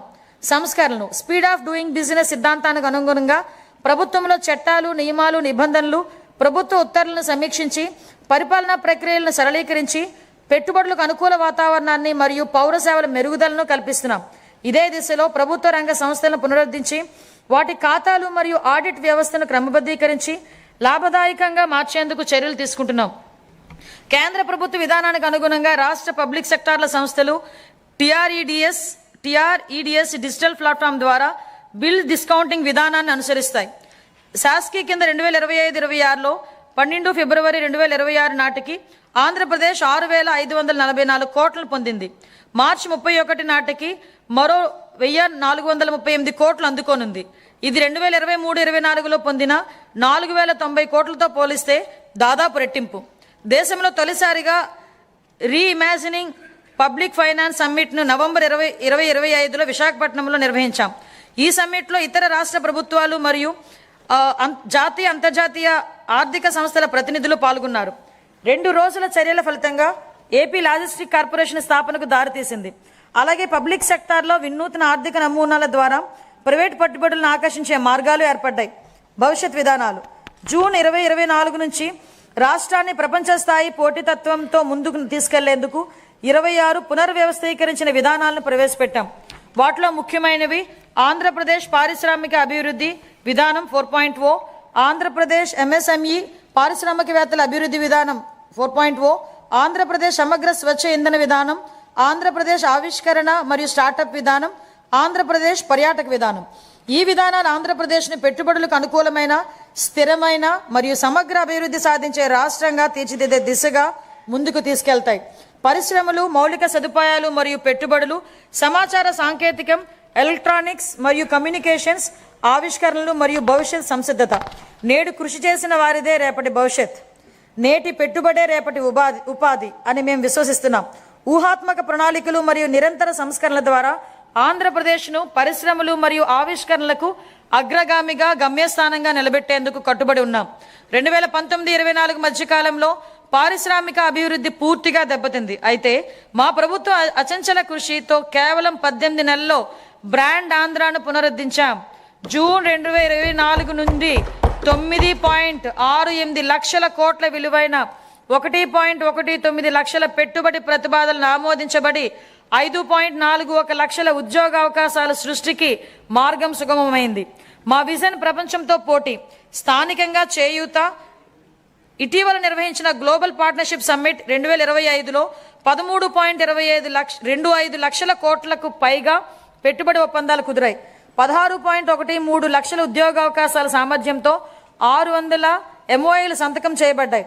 ప్రస్తుతం దేశంలో అతిపెద్ద సింగిల్ FDI పెట్టుబడిని ఆకర్షించిన రాష్ట్రంగా ఆంధ్రప్రదేశ్ గురించి ప్రపంచం మాట్లాడుతుంది. గట్టి అంతర్జాతీయ, జాతీయ పోటీ మధ్య విశాఖపట్నంలో గూగుల్ సంస్థతో $15 బిలియన్ అంటే సుమారుగా 1.35 లక్షల కోట్ల విలువైన AI ఆధారిత డేటా సెంటర్ స్థాపనకు ఒప్పందం కుదుర్చుకున్నాం. గౌరవ IT మంత్రి నారా లోకేష్ గారు బ్రాండ్ చంద్రబాబుని సమర్థవంతంగా వినియోగించి ఈ చారిత్రాత్మక ఒప్పందాన్ని సాధించారు. ఆయనను ఆంధ్రప్రదేశ్ చీఫ్ జాబ్ క్రియేటర్గా కొనియాడటం సముచితం. అదనంగా అనకాపల్లిలో సమగ్ర ఉక్కు కర్మాగారం, నక్కపల్లిలో బల్క్ డ్రగ్ పార్క్, సమగ్ర సౌర సెల్ ప్రాజెక్ట్, 500 CBG ప్లాంట్లు, కాకినాడలో గ్రీన్ అల్యూమినియం ప్రాజెక్ట్, ఓర్వకల్లో సెమీ కండక్టర్ యూనిట్ వంటి ప్రముఖ పెట్టుబడులు ఆకర్షించగలిగాం. ప్రతి అసెంబ్లీ నియోజకవర్గంలో ఒకటి చొప్పున 175 ఎంఎస్ఎంఈ పార్కులు మరియు కృష్ణపట్నం, ఓర్వకల్, కొప్పర్తి పారిశ్రామిక నోడ్లు అభివృద్ధి చెందుతున్నాయి. రామాయపట్నం 75%, మూలపేట 65%, మచిలీపట్నం 50%, కాకినాడ ఎస్సీజెడ్ పోర్ట్ 32% వంటి కొత్త పోర్టుల ప్రాజెక్టులు వేగవంతంగా పురోగమిస్తున్నాయి. 1523 కోట్లతో ఫేజ్ 1 మత్స్యకార హార్బర్ ఆధునికీకరణ పనులు ముగింపు దశలో ఉన్నాయి. అలాగే సాగర్మాల 2.0 సహకారంతో ఫేజ్ 2 హార్బర్లను ఈ పీసీ పద్ధతిలో పునఃటెండర్ చేసి సకాలంలో పూర్తి చేయడానికి చర్యలు చేపట్టాం. భోగాపురం గ్రీన్ఫీల్డ్ విమానాశ్రయాన్ని అల్లూరి సీతారామరాజు అంతర్జాతీయ విమానాశ్రయంగా పేరు మార్చబడింది. ఇది 97% పూర్తయింది. కర్నూలు జిల్లా ఓర్వకల్లో 300 ఎకరాల్లో దేశంలో తొలి సమగ్ర డ్రోన్ సిటీని అభివృద్ధి చేస్తున్నాం. రతన్ టాటా ఇన్నోవేషన్ హబ్ను రాష్ట్ర ప్రధాన నవకల్పనల వేదికగా స్థాపించబడింది. అమరావతి క్వాంటమ్ వ్యాలీ మరియు క్వాంటమ్ కంప్యూటింగ్ సెంటర్ల స్థాపన ద్వారా ఆంధ్రప్రదేశ్ డీప్ టెక్ రంగంలో అగ్రగామిగా నిలుస్తోంది. 1990లలో ఐటీ విప్లవం ద్వారా లాభపడిన తరానికి పోలికగా నేటి యువత రేపటి సాంకేతిక విప్లవాల ద్వారా లాభపడనున్నారు. 36 పైగా శాఖలు, 139 డేటాబేస్ల సమగ్ర సమన్వయంతో ఏపీ స్టేట్ డేటా లేక్ ద్వారా డేటా ఆధారిత పరిపాలన బలోపేతం చేశాం. మనమిత్ర వాట్సాప్ గవర్నెన్స్ సేవలను 150 నుంచి 900కి పైగా పెంచి పౌరులకు వేగవంతమైన సేవలను అందిస్తున్నాం. దీని ద్వారా పౌరుల ప్రభుత్వ కార్యాలయాల భౌతిక సందర్శన గణనీయంగా తగ్గడమే కాకుండా నిర్ధారించిన సమయంలో సేవలను పొందగలుగుతున్నారు. ఏప్రిల్ 1, 2026 నుంచి చేనేత కార్మికులకు నెలకు 200 యూనిట్లు, పవర్లూమ్ కార్మికులకు 500 యూనిట్ల వరకు ఉచిత విద్యుత్ అందించనున్నాము. దీనివల్ల 1,00,000కు పైగా కుటుంబాలు లాభపడతాయి. పరిశ్రమలు మరియు వాణిజ్య శాఖకు 3,161 కోట్లు, మౌలిక సదుపాయాలు మరియు పెట్టుబడుల శాఖకు 1,283 కోట్లు, సమాచార సాంకేతికం, ఎలక్ట్రానిక్స్ మరియు కమ్యూనికేషన్ శాఖకు 536 కోట్లు ప్రతిపాదిస్తున్నాను. పౌర సరఫరాలు దీపం 2.0 కింద 1.08 కోట్ల మహిళలకు సంవత్సరానికి 3 ఉచిత ఎల్పీజీ సిలిండర్లు అందిస్తూ 2,897 కోట్లను వారి ఖాతాల్లో జమ చేశాం. ధాన్యం కొనుగోలులో దేశానికి ఆదర్శంగా నిలిచాం. 12 ఫిబ్రవరి 2026 నాటికి 8.54 లక్షల రైతుల ఖాతాల్లో 10,580 కోట్ల జమ అయ్యాయి. ఇదంతా కూడా ఒక్కరోజు వ్యవధిలోనే జరిగింది. వితిన్ 24 అవర్స్ రికార్డు స్థాయిలో 9,740 కోట్ల నగదు వారి ఖాతాల్లోకి జమ చేయడం జరిగింది. అందులో 55% 8 గంటల్లో చెల్లించడం మా వేగం, పారదర్శకత నిదర్శనం. 2026-27లో పౌర సరఫరాల శాఖకు 3,821 కోట్లు ప్రతిపాదిస్తున్నాం. సామాజిక సంక్షేమం, గిరిజన, బీసీ, మైనార్టీల సంక్షేమం.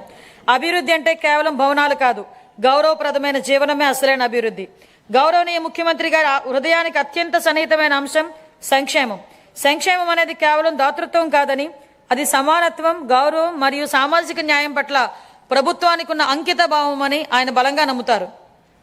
సంక్షేమ కార్యక్రమాలని స్వర్ణాంధ్ర 2047 లక్ష్యాలతో అనుసంధానిస్తూ విద్య, ఆదాయ భద్రత మరియు ఆత్మగౌరవమే కేంద్ర బిందువుగా ఆయన పాలన సాగిస్తున్నారు. ఎన్టీఆర్ భరోసా పెన్షన్ల పంపిణీ.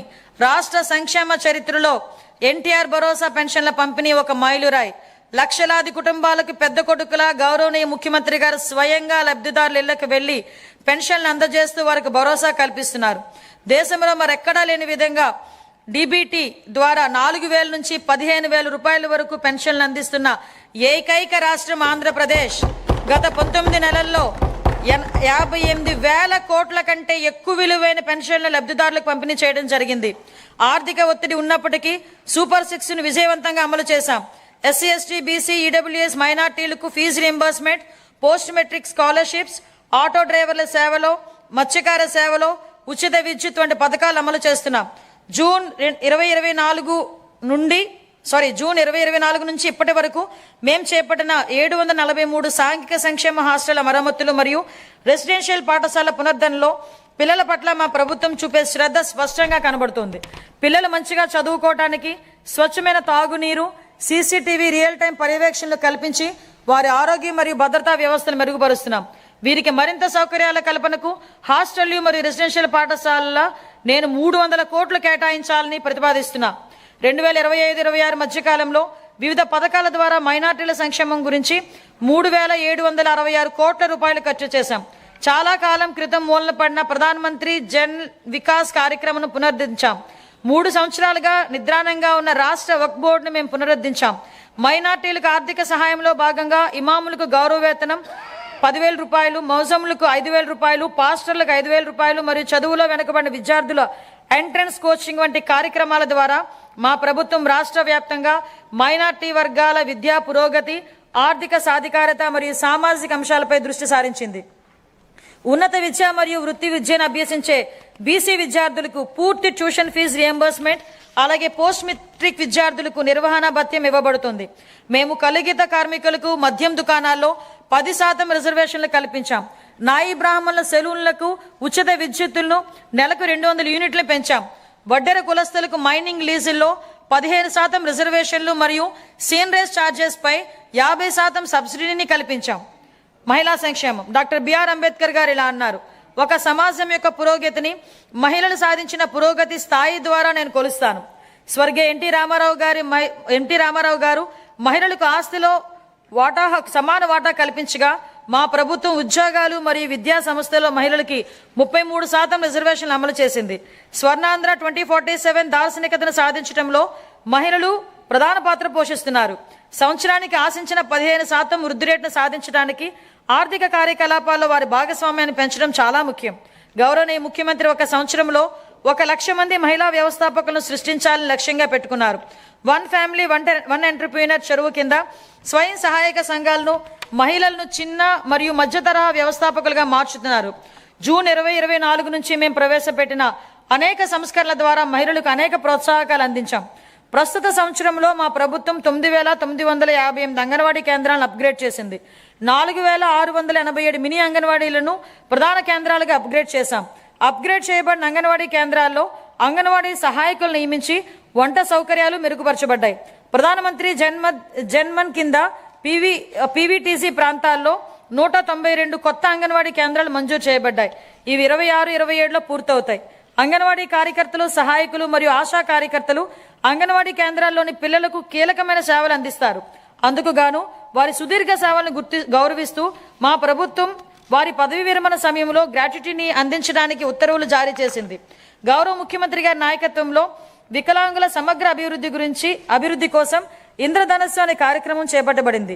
ఇందులో భాగంగా ఉచిత బస్సు ప్రయాణం, సబ్సిడీ పథకాల పునరుద్ధరణ, క్రీడా శిక్షణ, గృహ నిర్మాణం, వినికిడి లోపం ఉన్న వారికి ప్రత్యేక డిగ్రీ కళాశాల మరియు దివ్యాంగుల భవనాలు వంటి ప్రధాన అంశాలు ఉన్నాయి. 2026-27 సంవత్సరానికి నేను ఈ కేటాయింపులను ప్రతిపాదిస్తున్నా.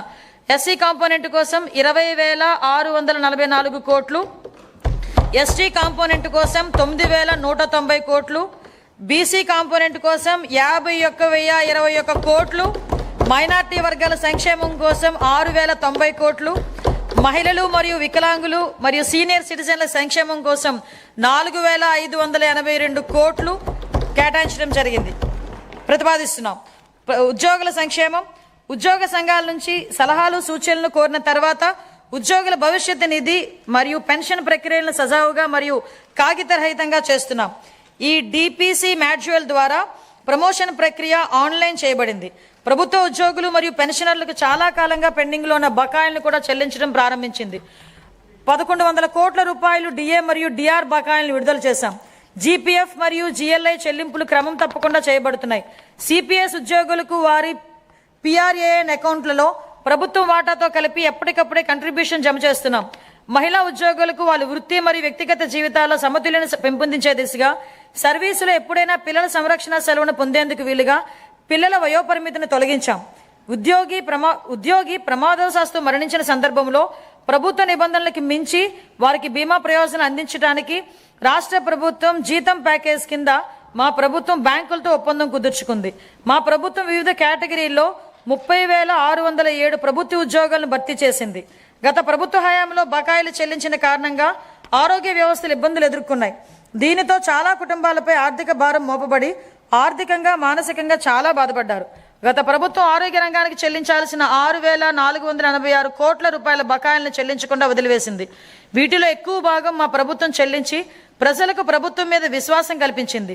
వ్యాధి చికిత్స కన్నా నివారణే ముఖ్యమని మేము నమ్ముతున్నాం.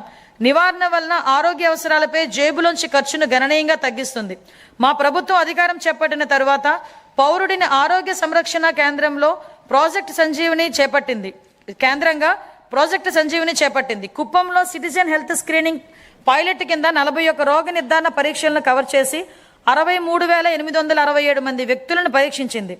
6,300 కంటే ఎక్కువ హై రిస్క్ కేసులను గుర్తించి వాటిని ప్రాజెక్టు సంజీవనికి అనుసంధానించింది. 2026-27 సంవత్సరానికి ఆరోగ్య, వైద్య మరియు కుటుంబ సంక్షేమ శాఖకు 19,306 కోట్లు కేటాయించాలని నేను ప్రతిపాదిస్తున్నాను.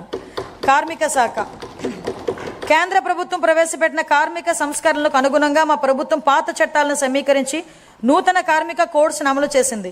కార్మికుల సంక్షేమాన్ని మరింత బలోపేతం చేయడానికి కొత్త ఈఎస్ఐ వైద్య సేవా సదుపాయాలను ప్రారంభిస్తున్నాం. విజయనగరం, గుంటూరు, నెల్లూరు జిల్లాలో 100 పడకల ఆసుపత్రులు, కర్నూలు, శ్రీ సిటీ, అచ్యుతాపురం, శ్రీకాకుళం జిల్లాలో 30 పడకల ఆసుపత్రులు ఏర్పాటు చేయబడుతున్నాయి.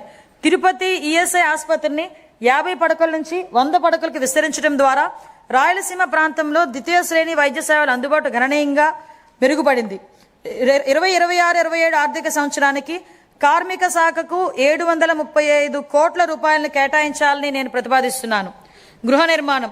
2019-24 మధ్యకాలంలో గృహ నిర్మాణ పథకాల కోసం కేటాయించిన సుమారు 3,300 కోట్లను ఇతర ప్రయోజనాలకు మళ్లించారు. జూన్ 2024 నుంచి ఆ నిధులను గృహ నిర్మాణానికి వినియోగించి 3 లక్షల ఇళ్ల నిర్మాణాన్ని పూర్తి చేశాం. సుమారు 6 లక్షల లబ్ధిదారులపై ఆర్థిక భారం తగ్గించేందుకు ఎస్సీ, బీసీ వర్గాలకు అదనంగా 50,000 రూపాయలు, ఎస్టీలకు 75,000 రూపాయలు, పీవీటీసీలకు 1,00,000 రూపాయల ఆర్థిక సహాయం అందిస్తున్నాం. వచ్చే సంవత్సరంలో మరో 6 లక్షల ఇళ్ల నిర్మాణం పూర్తి చేయాలని లక్ష్యంగా పెట్టుకున్నాం. అలాగే అర్హులైన ప్రతి కుటుంబానికి పిఎంఏవై గ్రామీణ పథకం కింద ఇళ్లను మంజూరు చేస్తున్నాం. 2026-27 కోసం గృహ నిర్మాణ శాఖకు 6,357 కోట్లను కేటాయించాలని ప్రతిపాదిస్తున్నాను. ఎనర్జీ. ఆధునిక అభివృద్ధి ఎనర్జీ ప్రాణాధారం. ఎనర్జీ భద్రత అంటే ఆర్థిక భద్రత.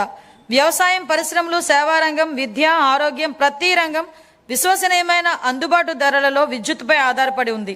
గత పాలనలో పీపీఎల్ నష్టవ్యస్తంగా రద్దు చేయడం వల్ల అధిక ధరల విద్యుత్ కొనుగోలు చేయాల్సి వచ్చి ట్రూఅప్ ఛార్జీల రూపంలో ప్రజలపై భారంగా మారింది. మా ప్రభుత్వం సరియైన విద్యుత్ కొనుగోలు విధానాలు, స్వీయ ఉత్పత్తి పెంపు ద్వారా ఈ రంగాన్ని స్థిరీకరించి ఫలితంగా టారిఫ్ సవరణలు చేసి లబ్ధిని వినియోగదారులకు అందించగలిగాం. ప్రస్తుత సంవత్సరంలో వ్యవసాయ విద్యుత్ సబ్సిడీగా 11,000 కోట్లకు పైగా విడుదల చేసి 22.5 లక్షల రైతులకు లబ్ధి చేకూర్చాం. అలాగే ఆక్వా టారిఫ్ సబ్సిడీగా 890 కోట్లు విడుదల చేసి 48,500 మంది ఆక్వా వినియోగదారులకు మద్దతిచ్చాం. BPL వృత్తిదారులకు subsidy టారిఫ్లు కొనసాగిస్తున్నాం. సమగ్ర స్వచ్ఛ ఇంధన విధానం క్రింద జూన్ 2024 నుంచి 2.88 లక్షల కోట్ల విలువైన 55 ప్రాజెక్టులను మంజూరు చేశాం. ఇందులో 15.56 గిగావాట్ సౌరశక్తి, 4.86 గిగావాట్ వాయుశక్తి, 17.7 గిగావాట్ పంపుడు స్టోరేజ్ ప్రాజెక్టులు, 1 MMATPA గ్రీన్ హైడ్రోజన్ వంటి ప్రాజెక్టులు ఉన్నాయి. 2026-27 కోసం ఎనర్జీ శాఖకు 13,934 కోట్లను కేటాయించాలని ప్రతిపాదిస్తున్నాను. రవాణా మరియు రహదారులు మరియు భవనాలు. గత పాలనలో రహదారుల దుస్థితి కారణంగా ప్రజలు తీవ్ర ఇబ్బందులు పడ్డారు. గుంతలతో నిండిన రహదారులు ప్రమాదాలకు దారితీశాయి. మా ప్రభుత్వం అన్ని వర్గాల రహదారుల మెరుగుదలకు విస్తృతంగా చర్యలు చేపట్టింది. ఈ సంవత్సరంలో 2,499 కోట్లతో 6,036 కిలోమీటర్ల రహదారులు మంజూరు చేయబడింది. పూర్వోదయ పథకం కింద ఈ బస్సులను పొందేందుకు ప్రయత్నిస్తున్నాం. అదనంగా పీఎం ఈ బస్ సేవా పథకం కింద 11 ప్రధాన నగరాల్లో 750 ఎలక్ట్రికల్ బస్సులను ప్రవేశపెడతాం. మహిళా సాధికారత మరియు భద్రత లక్ష్యంగా 15 ఆగస్టు 2025 నుంచి స్త్రీ శక్తి పథకం ప్రారంభించాం. జనవరి 2026 నాటికి దాదాపు 40 కోట్ల మహిళా ప్రయాణికులు ఈ పథకం ద్వారా లబ్ధి పొందారు. 2026-27లో ఎండిఆర్లు మరియు రాష్ట్ర రహదారులపై లక్షిత పునరుద్ధరణ ద్వారా గుంతల రహిత రహదారు నిర్ధారిస్తాం. ట్రాఫిక్ నియంత్రణ చర్యలు, భద్రతా ఆడిట్లు, సీసీటీవీ కెమెరాలు, IRASTE సాంకేతిక జోక్యాల ద్వారా రోడ్డు భద్రతను బలోపేతం చేస్తాం. రవాణా రహదారులు మరియు భవనాల శాఖకు 9,856 కోట్లను కేటాయించాలని ప్రతిపాదిస్తున్నాను. గనులు మరియు భూగర్భ శాఖ. గత పాలనలో గనుల రంగం వ్యక్తిగత లాభాల కోసం వినియోగించబడింది. మా ప్రభుత్వం పౌర కేంద్రిత ఖనిజ పాలనకు ప్రాధాన్యమిస్తూ జూలై 2024లో ఉచిత ఇసుక విధానాన్ని ప్రవేశపెట్టింది. కేవలం ఆపరేషనల్ ఖర్చులు మాత్రమే వసూలు చేస్తూ ఇసుక అందుబాటును నిర్ధారిస్తున్నాం. ఉచిత ఇసుక విధానం ఉన్నప్పటికీ డిజిటల్ పర్యవేక్షణ, అనుసరణ సంస్కరణల ద్వారా ఈ సంవత్సరం గనుల ఆదాయం 33% వృద్ధి సాధించింది. యువజన అభివృద్ధి, క్రీడలు, పర్యాటక మరియు సంస్కృతి. ఏపీ పర్యాటక విధానం 2024-29 ద్వారా పరిశ్రమ హోదా, మూలధన సబ్సిడీ, ఎస్జీఎస్టీ రీఎంబర్స్మెంట్లు, స్టాంప్ డ్యూటీ మినహాయింపులు, పారదర్శక భూ కేటాయింపులతో ప్రగతిశీల విధానాన్ని అమలు చేస్తున్నాం. ఏపీ పర్యాటక భూ కేటాయింపు విధానం 2025 ద్వారా గణనీయంగా ప్రైవేటు భాగస్వామ్యాన్ని క్యారవాన్ టూరిజం మరియు హోమ్ స్టే రంగాల్లో ఆకర్షించడమైంది. 117 MOL ద్వారా 20,088 కోట్ల పెట్టుబడులు ఆకర్షించి 122,637 ఉద్యోగ అవకాశాలు సృష్టించాం. 6,681 కోట్ల విలువైన ప్రాజెక్టులు అమలులో ఉన్నాయి. రాష్ట్ర విభజన తర్వాత గరిష్టంగా 428 కోట్ల కేంద్ర పర్యాటక గ్రాంట్ లభించింది. సూర్యలంక, అఖండ గోదావరి, గండికోట, సింహాచలం, బొర్రా గుహలు, అహోబిలం, నాగార్జున సాగర్ వంటి ప్రాంతాల్లో మౌలిక సదుపాయాల అభివృద్ధి జరుగుతోంది. రాష్ట్రం 7 ప్రాధాన్య కేంద్రాలు మరియు 25కి పైగా థిమాటిక్ సర్క్యూట్లతో కూడిన బహుముఖ పర్యాటక గ్రిడ్ను అభివృద్ధి చేసింది. సంవత్సరానికి 60కి పైగా ఉత్సవాల నిర్వహణ ద్వారా సాంస్కృతిక పర్యాటకాన్ని ఉత్తేజపరిచి ఆంధ్రప్రదేశ్ను భారతదేశంలోనే అభివృద్ధి చెందుతున్న అనుభవాల రాజధానిగా స్థాపిస్తోంది. తిరుపతిని ప్రపంచ స్థాయి పర్యాటక గమ్యస్థానంగా తీర్చిదిద్దేందుకు కేంద్ర ప్రభుత్వంలో సమన్వయం చేస్తూ మౌలిక సదుపాయాలను బలోపేతం చేస్తామని మీకు తెలియజేయటకు నేను సంతోషిస్తున్నాను. ఈ కార్యక్రమంలో భాగంగా ప్రపంచ స్థాయి పర్యాటక వసతులతో పాటు హోటళ్లతో పాటు వినోద ప్రదేశాలు ఏర్పాటు చేయబడును. గోదావరి పుష్కరాల సందర్భంగా యాత్రికులకు భద్రతతో కూడిన ఆధ్యాత్మిక అనుభవం కల్పించేందుకు సమగ్ర ఏర్పాట్లు చేస్తున్నాం. దీనికి ప్రారంభంగా 60 కోట్ల రూపాయలను కేటాయించాలని ప్రతిపాదిస్తున్నాం. 2026-27 కోసం యువజనాభివృద్ధి, పర్యాటకం మరియు సంస్కృతి శాఖకు 439 కోట్లను కేటాయించాలని నేను ప్రతిపాదిస్తున్నాను. ఖాతాలు 2024-25. ఆంధ్రప్రదేశ్ రాష్ట్రానికి సంబంధించిన ఆర్థిక లెక్కలను కంట్రోలర్ అండ్ ఆడిటర్ జనరల్ పరిధిలోని అకౌంటెంట్ జనరల్ కార్యాలయం వారు ఖరారు చేసిన ప్రకారం 2024-25 ఆర్థిక సంవత్సరానికి ఆదాయ లోటు 60,285 కోట్లు, ఆర్థిక లోటు 81,362 కోట్లుగా నమోదయ్యాయి. ఇవి రాష్ట్ర స్థూల దేశీయోత్పత్తిలో వరుసగా 3.79% మరియు 5.11%గా ఉన్నాయి. సవరించిన అంచనాలు 2025-26. 2025-26 ఆర్థిక సంవత్సరానికి సవరించిన అంచనాల ప్రకారం రెవెన్యూ వ్యయం 2,38,021 కోట్ల రూపాయలు కాగా మూలధన వ్యయం 39,498 కోట్ల రూపాయలు. రెవెన్యూ లోటు సుమారు 41,118 కోట్ల రూపాయలు కాగా ఇదే కాలానికి ద్రవ్య లోటు సుమారు 80,567 కోట్ల రూపాయలుగా ఉంది. ఇది రాష్ట్ర స్థూల దేశీయోత్పత్తిలో వరుసగా 2.33% మరియు 4.57%గా ఉన్నాయి. బడ్జెట్ అంచనాలు 26-27. 2026-27 ఆర్థిక సంవత్సరానికి మొత్తం 3,32,205 కోట్ల వ్యయాన్ని ప్రతిపాదిస్తున్నాను. అందులో ఆదాయ వ్యయం 2,56,143 కోట్లు, మూలధన వ్యయం 53,915 కోట్లు కాగా 15 కోట్లుగా అంచనా వేయబడింది. ఆదాయ లోటు సుమారు 22,002 కోట్లు కాగా ఆర్థిక లోటు సుమారు 75,868 కోట్లుగా ఉండవచ్చని అంచనా. ఇవి రాష్ట్ర స్థూల దేశీయోత్పత్తిలో వరుసగా 1.88% మరియు 3.84%గా ఉండనున్నాయి. ఈ రోజు మనం ఎంచుకున్న మార్గాలే రేపటి మన భవిష్యత్తు నిర్ణయిస్తాయి. ఈ స్ఫూర్తికి బడ్జెట్ అద్దం పడుతుంది. ఇది కేవలం మన రాష్ట్రాన్ని రేపటి కోసం సిద్ధం చేసేందుకు ఉద్దేశించింది మాత్రమే కాదు, భవిష్యత్తు తరానికి మేలుబాటులు పరిచే బడ్జెట్. ఇది ఆకాంక్షల్ని, బాధ్యతల్ని సమతుల్యం చేస్తుంది. ఈ బడ్జెట్ కేవలం వృద్ధి లెక్కలు చెప్పేది మాత్రమే కాదు, ఇది రాష్ట్ర భవిష్యత్ ఆర్థిక గమనాన్ని, లక్ష్యాన్ని బలంగా చాటు చెప్తుంది. ఇది కేవలం తాత్కాలిక ఉపశమనం కలిగించేది కాదు, దీర్ఘకాలిక లక్ష్యాల సాధనకు ఉద్దేశించిన దార్శనిక పత్రం. ఆంధ్రప్రదేశ్ను భవిష్యత్తు సవాళ్లకు ధీటుగా బలమైన, స్వాలంబన కలిగిన రాష్ట్రంగా తీర్చిదిద్దేందుకు రూపొందించిన బడ్జెట్ ఇది. రాష్ట్రంపై ఇకపై సాగించబోయే ప్రయాణానికి క్రమశిక్షణ, సాహసోపేత నిర్ణయాలు, సమిష్టి కృషి అవసరం. లక్ష్య సాధనలో ఖచ్చితంగా విజయం సాధిస్తామన్న భరోసాతో ఉన్నాం. ఎందుకంటే మనకు కలల్ని సాకారం చేయటంలో తిరుగులేని నాయకుడు, దార్శనికుడు శ్రీ చంద్రబాబు నాయుడు గారి నాయకత్వం ఉంది. భారతదేశాన్ని అగ్రస్థానంలో నిలబెట్టేందుకు, తిరుగులేని శక్తిగా తీర్చిదిద్దేందుకు అవిశ్రాంత కృషి చేస్తున్న ప్రధాని నరేంద్ర మోడీ గారి అండదండలు, ఉప ముఖ్యమంత్రి శ్రీ పవన్ కళ్యాణ్ గారి విశ్వసనీయ భాగస్వామ్య సహకారం మరియు మరింత ఉత్సాహంతో లక్ష్యాన్ని చేరేలా ప్రేరణిస్తాయి. ఈ నాయకులిచ్చే స్ఫూర్తి మనల్ని మెరుగైన భవిష్యత్తు వైపు నడిపిస్తుంది. ప్రజలు వేసే ప్రతి ఓటులో వారి ఆశలు, ఆకాంక్షలు నిక్షిప్తమై ఉంటాయి. ప్రతి ఓటు వెనుక ఉన్న ప్రజల ఆకాంక్షల్ని మనం నిరంతరం గుర్తుపెట్టుకోవాలి. వాటిని సాకారం చేసేందుకు ప్రతిరోజు, ప్రతి క్షణం మనం కృషి చేయాలి. పరిపాలన అంటే అధికారం చలాయించడం కాదు, ప్రజలకు సేవ చేయటం. ఈ బడ్జెట్ని మనం దీని పరిమాణాన్ని బట్టి కాకుండా ఎంత నిబద్ధతతో దీన్ని అమలు చేశామన్న దాన్ని బట్టి చూడాలి.